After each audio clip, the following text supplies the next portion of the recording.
Hello everyone, good morning to all of you and welcome to online study point. दोस्तों, आज है 26 फरवरी और आज की इस वीडियो में हम 26 फरवरी से रिलेटेड करंट अफेयर के सभी इंपॉर्टेंट क्वेश्चन को कवर करने वाले हैं। तो यदि आप लोगों को इस वीडियो की पीडीएफ चाहिए तो आप हमारे इस मोबाइल एप्लीकेशन को भी इंस्टॉल कर सकते हैं, जिसमें आप लोगों को डेली क्विज, फ्री पीडीएफ और प्रतिदिन के करंट अफेयर का ऑडियो भी मिल सकेगा। इसके अलावा यदि आप एनटीपीसी और ग्रुप डी की तैयारी कर रहे हैं तो आप हमारे इस चैनल से भी जुड़ सकते हैं, जिसके लिंक डिस्क्रिप्शन बॉक्स में दी हुई है। तो चलिए स्टार्ट करते हैं। हमारा पहला क्वेश्चन, हाल ही में केंद्रीय मंत्रिमंडल ने किस राज्य या केंद्र शासित प्रदेश में राष्ट्रपति शासन लगाने के प्रस्ताव को मंजूरी दे दी है? तो ये भी हाल ही में मंजूरी दी गई है पुदुचेरी के लिए। तो जैसे कि आप सभी जानते हैं कि हाल ही में पुदुचेरी में यहाँ के जो मुख्यमंत्री थे वी नारायणसामी, ये यहाँ बहुमत सिद्ध नहीं कर पाए, जिसके कारण इन्हें अपने पद से इस्तीफा देना पड़ा था। और अभी किसी भी पार्टी के पास बहुमत ना होने के कारण यह राष्ट्रपति शासन लगा दिया गया है। अब यदि हम राष्ट्रपति शासन से रिलेटेड कुछ बेसिक फैक्ट डिस्कस करें तो आप सभी जानते हैं संविधान के भाग 18 में आर्टिकल 352 से लेकर के आर्टिकल 360 के बीच आपातकाल के बारे में बताया गया है। कुल कितने तरह के आपातकाल? तो 3 तरह के आपातकाल। ये कौन कौन से हैं? तो पहला है राष्ट्रीय आपातकाल, दूसरा है संवैधानिक आपातकाल या इसे आप कह सकते हैं राष्ट्रपति शासन। ये क्यों लगाया जाता है? तो संवैधानिक तंत्र की विफलता के कारण राष्ट्रपति शासन लगाया जाता है। और तीसरा है वित्तीय आपातकाल। राष्ट्रीय आपातकाल के बारे में बताया गया है आर्टिकल 352 में। संवैधानिक आपातकाल यानी कि राष्ट्रपति शासन के बारे में बताया गया है आर्टिकल 356 में, और वित्तीय आपातकाल के बारे में बताया गया है आर्टिकल 360 में। और यहाँ से आप ये याद रखेंगे कि अभी तक भारत में वित्तीय आपातकाल एक भी बार नहीं लगाया गया है, इसलिए इसे हम डिस्कस नहीं करेंगे। यहाँ से हम जान लेते हैं राष्ट्रीय आपातकाल और संवैधानिक आपातकाल यानी कि राष्ट्रपति शासन के बीच क्या अंतर होते हैं। तो देखिए, अब यदि हम डिस्कस करें राष्ट्रीय आपातकाल के बारे में और संवैधानिक आपातकाल या इसे आप कह सकते हैं राष्ट्रपति शासन के बारे में, तो जो राष्ट्रीय आपातकाल है ये मंत्रिमंडल या प्राइम मिनिस्टर की लिखित सलाह पर लाया जाता है, जबकि ये जो राष्ट्रपति शासन है ये राज्यपाल की लिखित सलाह पर लाया जाता है।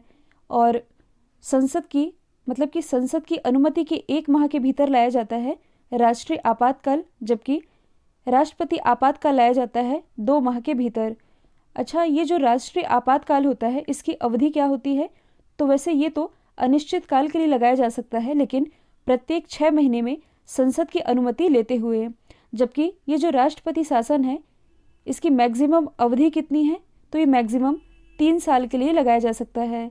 साथ ही जो राष्ट्रीय आपातकाल है ये प्रस्ताव लाने के लिए विशेष बहुमत की आवश्यकता होती है, जबकि जो राष्ट्रपति शासन होता है ये लाने के लिए सामान्य बहुमत की आवश्यकता होती है। तो दोनों में फ़र्क आप लोगों को क्लियर हो गया होगा। एडिशनल फैक्ट की यदि हम बात करें तो सबसे पहली बार राष्ट्रपति शासन ये कब लगा था? 1951 में। किस राज्य में लगा था? तो ये लगा था पंजाब में। और सबसे ज़्यादा बार राष्ट्रपति शासन ये किस राज्य में लगा है? केरल में। और सबसे छोटा राष्ट्रपति शासन ये था 17 दिन का, जो कि लगाया गया था कर्नाटक में। तो ये भी आप याद रखेंगे।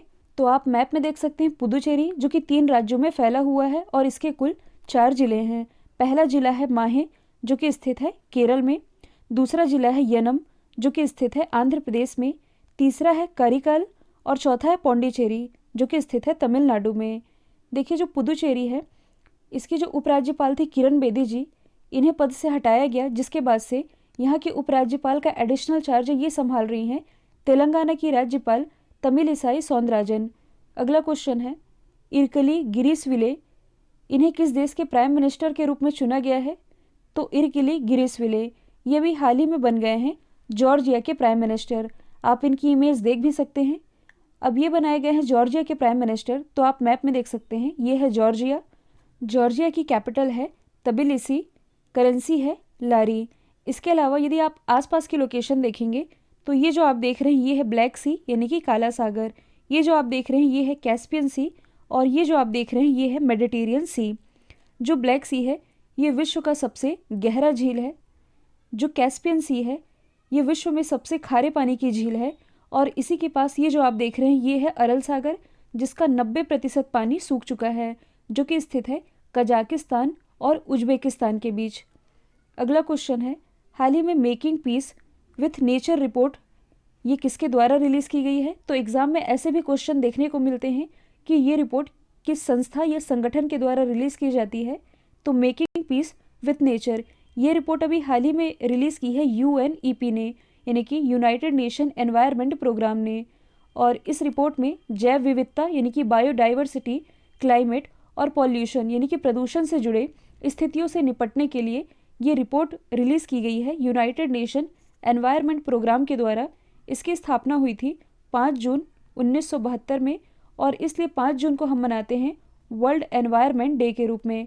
हेडक्वार्टर कहाँ स्थित है? नैरोबी, केन्या में। और इसके जो महानिदेशक हैं इनका नाम है एंगर एंडरसन, जो कि बिलोंग करते हैं डेनमार्क से। इसके द्वारा ये जो रिपोर्ट रिलीज़ की गई है इनमें ये सारी बातें कही गई है जो मैंने आप लोगों को बता दी है शॉर्ट में। अब यदि हम ऑप्शन में लिखे अदर संगठनों के बारे में डिस्कस करें जिनके द्वारा कोई ना कोई रिपोर्ट रिलीज़ की जाती है, तो यदि हम बात करें वर्ल्ड इकोनॉमिक फोरम की, तो इसके द्वारा भी हाल ही में मतलब कि जनवरी 2020 में ग्लोबल रिस्क इंडेक्स या आप कह सकते हैं ग्लोबल रिस्क रिपोर्ट ये रिलीज़ की गई है। इकोनॉमिक इंटेलिजेंस यूनिट इसके द्वारा भी हाल ही में डेमोक्रेसी इंडेक्स या आप कह सकते हैं लोकतंत्र सूचकांक ये रिलीज़ किया गया, जिसमें टॉप पर रहा था नॉर्वे, अपने देश भारत की रैंकिंग थी 53। जो यूनाइटेड नेशन है यानी कि संयुक्त राष्ट्र, इसके द्वारा भी हाल ही में माइग्रेशन रिपोर्ट रिलीज़ की गई, जिसके अनुसार लगभग 18 मिलियन भारतीय ये विदेशों में बतौर प्रवासी रह रहे हैं। हाल ही में अटलांटिक महासागर को पार करने वाली सबसे कम उम्र की महिला कौन बन गई है? तो देखिए ये क्वेश्चन तो ऑलरेडी मैंने आप लोगों को कवर करा रखा है, लेकिन लास्ट वीडियो में मैं इनका नाम आप लोगों को नहीं बताई थी, इसलिए ये क्वेश्चन मैंने फिर से ऐड किया है। और सबसे कम उम्र में मतलब कि 21 साल की उम्र में अटलांटिक महासागर पार करने वाली सबसे कम उम्र की महिला ये बन गई है जैस्मिन हैरिसन, जो कि बिलोंग करती हैं ब्रिटेन से। यहाँ हिंदी में टाइपिंग मिस्टेक है तो इसे मैं PDF में मॉडिफाई कर दूंगी। तो आप इमेज में देख पा रहे हैं यही है जैस्मिन हैरिसन, जो कि बिलोंग करती हैं ब्रिटेन से और इन्होंने रिकॉर्ड तोड़ा है केटी स्पॉट्स का, जो कि बिलोंग करती हैं USA से और इन्होंने 22 साल की उम्र में अटलांटिक महासागर को पार किया था। और इनसे रिलेटेड यदि हम कुछ एक्स्ट्रा फैक्ट की बात करें तो मैंने आप लोगों को पहले ही बताया है 70 दिन में इन्होंने पूरी यात्रा की है। और यात्रा इनकी कहाँ से कहाँ तक रही है तो लोकेशन भी मैं आप लोगों को बता देती हूँ। ये जो आप देख रहे हैं एस आकार की आकृति में ये है अटलांटिक महासागर, या इसे आप कह सकते हैं अंध महासागर। और प्रशांत महासागर के बाद ये विश्व का दूसरा सबसे बड़ा महासागर है। लोकेशन को यदि आप कुछ इस तरह से देखें तो ये है कैनरी द्वीप, जो कि अफ्रीका महाद्वीप के पास स्थित है। और ये जो कैरिबियन सी है यहाँ एक आइलैंड है जिसका नाम है एंटीगा। तो यहाँ से यहाँ तक की यात्रा इन्होंने की है 70 दिनों में। तो देखिए इस एरिया से रिलेटेड अब मैं आप लोगों को कुछ इंपॉर्टेंट जलधाराओं के नाम रिवाइज करवा देती हूँ, जो कि ऑलरेडी मैंने आप लोगों को पहले बता रखे हैं। तो जलधाराएं याद करने की क्या ट्रिक थी, मतलब कि कौन सी जलधारा गर्म है और कौन सी जलधारा ठंडी है, इसे हम कुछ इस तरह याद रख सकते हैं। जैसे कि ये ध्रुव है, ये है उत्तरी ध्रुव, ये है दक्षिणी ध्रुव। तो ऐसी कोई भी जलधारा जो कि ध्रुवों से भूमध्य रेखा की तरफ आए, ये कैसी जलधारा होती है? ये होती है ठंडी जलधारा। जबकि वे जलधाराएं जो कि भूमध्य रेखा से ध्रुवों की तरफ जाएं, वे जलधाराएं कहलाती हैं गर्म जलधाराएं। तो इन्हें हम डिस्कस कर लेते हैं। तो अब हम यहाँ से कुल 6 इंपॉर्टेंट जलधाराओं के नाम याद करेंगे जो कि एग्जाम में पूछे जाते हैं। 3 याद करेंगे नॉर्थ अटलांटिक में और 3 याद करेंगे साउथ अटलांटिक में। तो इसे आप देखते चलिए। देखिए यदि हम बात करें नॉर्थ अटलांटिक की, तो यहाँ से कुछ इस तरह जाती हुई जलधारा है जिसका नाम है गल्फ स्ट्रीम जलधारा, जो कि विश्व की सबसे गर्म जलधारा है, क्योंकि इसकी डायरेक्शन आप देख सकते हैं ये है भूमध्य रेखा से ध्रुवों की तरफ। कुछ इस तरह से मतलब कि बेफिन की खाड़ी से आती हुई है लेब्राडोर जलधारा। अब इसकी डायरेक्शन कैसी है? ध्रुवों से भूमध्य रेखा की तरफ, मतलब ये होगी ठंडी जलधारा। और जहाँ पास ये गल्फ स्ट्रीम जलधारा और ये लेब्राडोर जलधारा, ये दोनों जहाँ पर मिलती हैं यहाँ फॉग का निर्माण करती हैं, जिसे आप ग्रैंड बैंक कह सकते हैं, जो कि मछली पालन के लिए सबसे बेस्ट माना जाता है। इसके बाद ये जो आप देख रहे हैं ये है अफ्रीका का लोकेशन, मतलब कि कुछ यहाँ पास है कनारी जलधारा, इसकी डायरेक्शन यदि आप देखेंगे तो ये भी है भूमध्य रेखा की तरफ, मतलब ये भी होगी ठंडी जलधारा। अब आप साउथ अटलांटिक सागर में यदि देखेंगे तो कुछ इस तरह से जाती है फॉकलैंड जलधारा, इसकी डायरेक्शन कैसी है, भूमध्य रेखा की तरफ, मतलब ये होगी ठंडी जलधारा। और कुछ यहाँ से आती हुई है ब्राज़ीलियन जलधारा जो कि है गर्म जलधारा। अब जहाँ पास ब्राज़ीलियन जलधारा और फॉकलैंड जलधारा ये जहाँ मिल रही हैं तो ये भी फॉग का निर्माण करती हैं, जिसे आप ग्रैंड बैंक कहते हैं, जो कि मछली पालन के लिए सबसे बेस्ट माना जाता है। तो नॉर्थ अटलांटिक में आप ये याद रखेंगे और साउथ अटलांटिक में ये याद रखेंगे। इसके अलावा अफ्रीका महाद्वीप में ही यदि आप कुछ यहाँ पास देखेंगे तो यहाँ बहती है बेंगुएला जलधारा, इसकी डायरेक्शन भी है भूमध्य रेखा की तरफ, मतलब ये होगी ठंडी जलधारा। तो इस एरिया से हमने 6 इंपॉर्टेंट जलधाराओं के नाम याद रख लिए हैं। नॉर्थ अटलांटिक में गल्फ स्ट्रीम, लेब्राडोर और कनारी, साउथ अटलांटिक में फॉकलैंड, ब्राज़ीलियन और बेंगुएला। आई होप ये अब आप लोगों को क्लियर हो गया होगा। हाल ही में नागरिक उड्डयन महानिदेशालय ने किस राज्य में स्थित कुशीनगर एयरपोर्ट को अंतर्राष्ट्रीय हवाई अड्डे के रूप में संचालित करने के लिए लाइसेंस दे दिया है? सॉरी, यहाँ टाइपिंग मिस्टेक है। तो इसकी घोषणा तो पहले ही की जा चुकी थी। कुशीनगर एयरपोर्ट जो कि स्थित है उत्तर प्रदेश में, इसे अभी हाल ही में इंटरनेशनल एयरपोर्ट का दर्जा दे दिया गया है। अच्छा, कुशीनगर से आप लोगों को क्या याद आता है? भगवान बौद्ध, इनकी मृत्यु कुशीनगर में ही हुई थी और इनकी मृत्यु की घटना ये कहलाती है महापरिनिर्वाण, और इसी कुशीनगर एयरपोर्ट को इंटरनेशनल एयरपोर्ट का दर्जा दे दिया गया है जो कि स्थित है उत्तर प्रदेश में। उत्तर प्रदेश से रिलेटेड कुछ फैक्ट हैं जो कि आप पढ़ भी सकते हैं। यदि आप करंट से रिलेट करेंगे तो लैंड होल्डर्स के लिए 16 डिजिट कोड, ये जो यूनिकोड है, ये जारी करने की घोषणा की गई है उत्तर प्रदेश गवर्नमेंट के द्वारा। एशिया का सबसे बड़ा एयरपोर्ट जो कि बनने जा रहा है नोएडा में, भारत का पहला लेदर पार्क जो कि बनाया जाएगा उत्तर प्रदेश के कानपुर में, पेपरलेस बजट पेश करने वाला पहला राज्य ये भी हाल ही में बन गया है उत्तर प्रदेश। व्यापक आर्थिक सहयोग और साझेदारी समझौता, या इसे आप कह सकते हैं comprehensive economic cooperation and partnership agreement, ये भारत और किस देश के बीच का एक समझौता है? तो ये है भारत और मॉरिशस के बीच का समझौता। तो जैसा कि आप सभी जानते हैं कि हमारे जो विदेश मंत्री हैं एस जयशंकर, ये भी हाल ही में 2 देशों की यात्रा पर गए हैं। एक तो है मालदीव, दूसरा है मॉरिशस। और जब ये मालदीव की यात्रा पर गए थे तब भारत और मालदीव के बीच कौन कौन से अग्रीमेंट हुए थे इसके बारे में मैंने आप लोगों को बताया भी था, साथ ही लाइन ऑफ परमिट के बारे में भी बताया था। यहाँ हम बात कर रहे हैं मॉरिशस की। तो हाल ही में भारत और मॉरिशस के बीच एक समझौता हुआ है। इस समझौते का नाम है CECPA। इससे रिलेटेड यदि हम कुछ फैक्ट की बात करें तो देखिए, इसे आप कह सकते हैं FTA यानी कि फ्री ट्रेड अग्रीमेंट या CECPA। तो ये किसी भी अफ्रीकी देश के साथ, क्योंकि जो मॉरिशस है ये अफ्रीकी देश ही है, किसी भी अफ्रीकी देश के साथ ये पहला समझौता है और मॉरिशस को अफ्रीका के हब के रूप में ये उभरने में मदद करेगा ये समझौता जो कि किया गया है भारत और मॉरिशस के बीच। साथ ही $100 मिलियन की ऋण व्यवस्था भी पेश की गई है भारत के द्वारा रक्षा परिसंपत्तियों की खरीद के लिए। इसके अलावा भारत ने मॉरिशस को कोविड-19 की वैक्सीन भी प्रोवाइड कराई है। अब यदि हम बात करें मॉरिशस की तो आप मैप में देख सकते हैं, ये है मॉरिशस की लोकेशन। ये है मेडागास्कर जो कि पहले अफ्रीका महाद्वीप का ही हिस्सा हुआ करता था।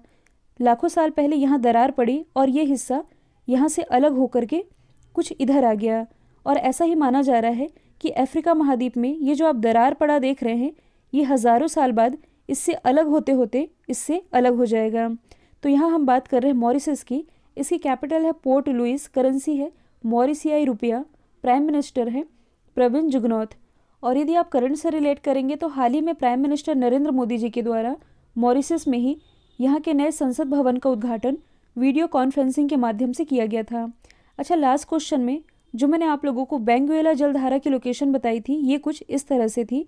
यहीं से आप रिलेट कर सके यदि तो मेडागास्कर के कुछ इस तरह से बहती है मोज़ेम्बिक जलधारा। इसकी डायरेक्शन यदि आप देखेंगे तो आप कह सकते हैं ये है गर्म जलधारा, और कुछ इस तरह से बहती है अगुलहास जलधारा।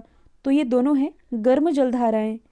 अगला क्वेश्चन है, भारत में समुद्र के अंदर पहली रोड लाइन ये कहाँ बनाई जा रही है? तो ये जो पहली रोड लाइन है जो कि समुद्र के अंदर बनने जा रही है ये बनने जा रही है महाराष्ट्र की कैपिटल मुंबई में। इससे रिलेटेड यदि हम कुछ एक्स्ट्रा फैक्ट की बात करें तो कुल 2 सुरंगें बनाई जाएंगी और इस सुरंग की लंबाई 7 किलोमीटर होगी, जिसमें से 1 किलोमीटर का जो हिस्सा है ये होगा समुद्र के अंदर। और भारत की ये पहली ऐसी अंडर सी रोड टनल है और यह सी बेड के नीचे 20 मीटर की गहराई पर बनाई जानी है और लगभग इसमें 2800 करोड़ रुपए खर्च किए जाएंगे और इसे भारत की सबसे बड़ी टनल बोरिंग मशीन के द्वारा बनाया जा रहा है। तो आप लोगों को कुछ याद आना चाहिए। देखिए, कुछ दिन पहले मैंने आप लोगों को बताया था कि यहाँ के जो मुख्यमंत्री हैं उद्धव ठाकरे, इनके द्वारा भारत की सबसे बड़ी टनल बोरिंग मशीन ये भी लॉन्च की गई है, इसी के द्वारा ये बनाया जा रहा है। अब देखिए, इस क्वेश्चन में बात की जा रही है समुद्र के अंदर पहली टेक्नोलॉजी की जो कि भारत में स्थित है। जैसे कि समुद्र के अंदर की ये पहली रोड लाइन है जो कि बनाई जा रही है मुंबई में, वैसे ही आप बाकी 3 ऑप्शन को रिलेट कर सकते हैं। जैसे कि गुजरात के अहमदाबाद में भारत का पहला अंडर सी रेस्टोरेंट यानी कि समुद्र के अंदर ये जो पहला रेस्टोरेंट है जो कि आप इमेज में देख पा रहे हैं, ये स्थित है अहमदाबाद में। गुजरात के ही लोथल में भारत का पहला समुद्री संग्रहालय स्थापित किया गया है, मतलब कि समुद्र के अंदर संग्रहालय। और देखिए, आज काफ़ी सारी टाइपिंग मिस्टेक हो रही है, इन सभी को मैं PDF में मॉडिफाई कर दूंगी। तीसरा ऑप्शन है कोलकाता। तो कोलकाता से आप क्या रिलेट कर सकते हैं? समुद्र के अंदर भारत की ये जो पहली मेट्रो है ये चलाई जाएगी कोलकाता में ही। हाल ही में बर्ड फ्लू के वायरस से संक्रमित इंसान का पहला मामला ये कहाँ सामने आया है? तो बर्ड फ्लू वायरस से संक्रमित इंसान का ये जो पहला मामला है ये भी हाल ही में देखने को मिला है रशिया में। तो रशिया में 7 लोगों के अंदर H5N8 वायरस मिला है, जो कि एक ही पोल्ट्री फार्म में काम करते हैं उन व्यक्तियों में ये वायरस पाया गया है। H5N8 वायरस स्ट्रेन इन्फ्लुएंजा ए वायरस का एक उप प्रकार है जो कि पक्षियों और मुर्गियों में फ्लू में पाया जाता है, लेकिन फर्स्ट टाइम ऐसा है कि ये वायरस इंसानों में भी देखने को मिला है। मतलब कि इस वायरस से फर्स्ट टाइम इंसान संक्रमित हुए हैं और ऐसा मामला देखने को मिला है रशिया में। तो आप मैप में देख सकते हैं रशिया की लोकेशन, जो कि क्षेत्रफल की दृष्टि से विश्व का सबसे बड़ा देश है। रशिया का वह वाला हिस्सा जो कि एशिया महाद्वीप के अंतर्गत आता है ये कहलाता है साइबेरिया, जबकि ये जो आप देख रहे हैं यूराल माउंटेन, इसके इधर है यूरोपियन रशिया, मतलब कि रशिया की जो कैपिटल है मॉस्को, जो कि स्थित है यूरोप महाद्वीप में। अच्छा, मॉस्को से आप लोगों को क्या याद आता है? अभी हाल ही में जो ग्लोबल ट्रैफिक इंडेक्स रिलीज़ किया गया था, इसमें मॉस्को रहा था टॉप पर, दूसरे स्थान पर रहा था मुंबई, जो कि महाराष्ट्र की कैपिटल है। तो ये है रशिया की कैपिटल, करेंसी है रूबल, यहाँ की संसद है ड्यूमा और यहाँ के प्रेसिडेंट है व्लादिमीर पुतिन। भारत और रशिया के बीच 2 एक्सरसाइज होती है, एक तो है इंदिरा, दूसरी है एविया इंदिरा। हाल ही में प्रधानमंत्री किसान सम्मान निधि योजना को कितने साल पूरे हो गए हैं? तो अभी हाल ही में इस योजना ने अपने 2 साल पूरे कर लिए हैं। प्रधानमंत्री किसान सम्मान निधि योजना, इसकी शुरुआत कब की गई थी?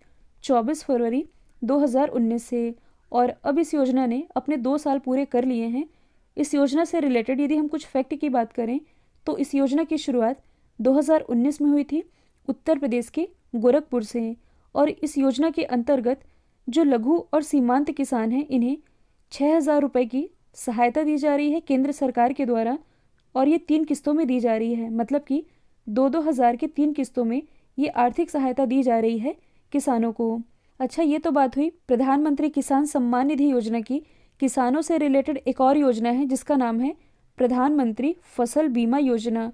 ये भी अभी चर्चे में रही है क्योंकि इस योजना ने अभी हाल ही में अपने 5 साल पूरे कर लिए हैं। प्रधानमंत्री फसल बीमा योजना, इसने अपने 5 साल कब पूरे किए हैं?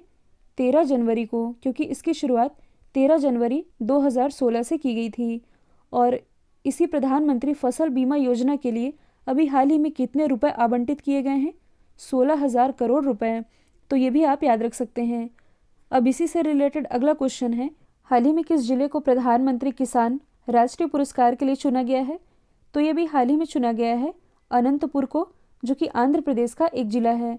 अभी हमने डिस्कस किया है प्रधानमंत्री किसान सम्मान निधि योजना के बारे में, तो इसी योजना के तहत बेहतर काम करने के लिए अनंतपुर को प्रधानमंत्री किसान राष्ट्रीय पुरस्कार के लिए चुना गया है, क्योंकि जो अनंतपुर है इसने लाभार्थियों का 99.6% फिजिकल वेरिफिकेशन करवाया था, इसी के लिए इसे इस राष्ट्रीय पुरस्कार के लिए चुना गया है। तो आप मैप में देख सकते हैं, ये जो आप देख रहे हैं ये है आंध्र प्रदेश और ये है अनंतपुर। अच्छा, आप लोगों को अनंतपुर से कुछ याद आना चाहिए। देखिए, भारत की जो पहली किसान रेल है ये तो चलाई गई है नासिक के देवलाली से लेकर के बिहार के दानापुर तक, लेकिन दक्षिण भारत की पहली किसान रेल ये आंध्र प्रदेश के अनंतपुर से दिल्ली के बीच चलाई गई। और यहाँ से आप एडिशनल तौर पर याद रखेंगे क्योंकि कई बार कन्फ्यूज़न हो जाता है। आंध्र प्रदेश, इसकी सीमा तो समुद्र से लगती है लेकिन तेलंगाना की सीमा नहीं लगती। आंध्र प्रदेश के मुख्यमंत्री हैं जगन मोहन रेड्डी, जिन्हें अभी हाल ही में Skoch chief minister of the year award से भी नवाजा गया है। अब यदि हम कुछ दूसरे ज़िलों के बारे में डिस्कस करें जो कि अभी चर्चे में रहे हैं, तो श्रावस्ती जो कि उत्तर प्रदेश का एक ज़िला है, नीति आयोग के द्वारा जारी किए गए आकांक्षी जिलों की लिस्ट में ये टॉप पर रहा है। सिद्धार्थनगर ये भी उत्तर प्रदेश का ज़िला है और इसी सिद्धार्थनगर से बुद्धा चावल ये निर्यात किया जाएगा सिंगापुर को। होशंगाबाद जो कि स्थित है मध्य प्रदेश में और इसका नाम बदल करके नर्मदापुरम करने की घोषणा की गई है। तो ये सभी आप याद रखेंगे। कल जो मैंने आप लोगों से सवाल पूछा था इसका राइट आंसर था केरल। अब आप लोगों के लिए आज का सवाल है, दुनिया के सबसे बड़े क्रिकेट स्टेडियम का उद्घाटन कहाँ किया गया है? तो इसका जो भी आंसर है कमेंट बॉक्स में बताइएगा। वीडियो यदि पसंद आया है तो लाइक, शेयर और सब्सक्राइब करना बिल्कुल मत भूलिएगा। तो आज के लिए इतना ही। Thank you so much.